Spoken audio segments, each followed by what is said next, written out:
Cabbage din yan pa. Malalaki naman ng ano, kamatis nila. Yun yung pala kailangan pag kamatis. Masailan pala yung kamatis. Siguro ng hayo. May fertilizer yata yun pa. Wala. Organic. Pero ano yan? Organic lang. Organic yan. Yung sobrero mo lang, ilagay mo lang. Yan na lang. Natakot tayo sa init eh. Mama, di takot sa init. May sita pala sila dito pa. Ayan oh, ay beans. Beans yata to. Beans. Parang beans na maliliit. Mushroom. Ano yata dito? Baka na. Wala nung, nahirapan tayo makita. Mushroom area.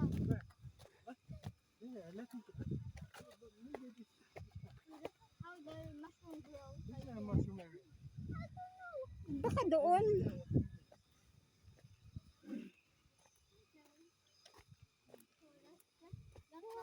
There's a lot of kamatis. There's a calamansi. Ganda naman na fresh lemon. May kinchay pa oh. Yan oh.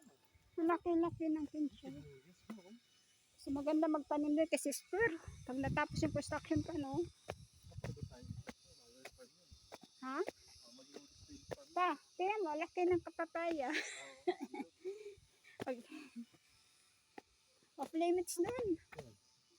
Off limits?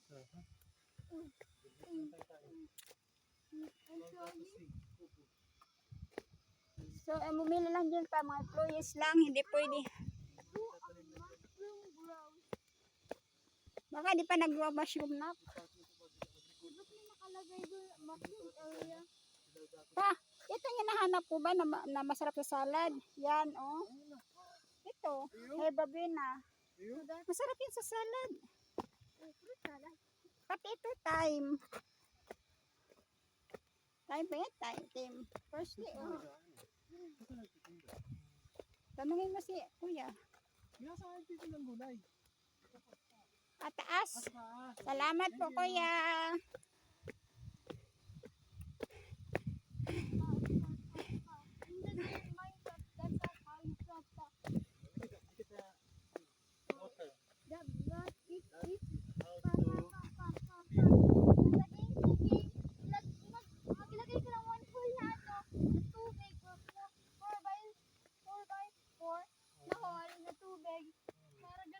Malaki din naman na kalamansi nila pa, no?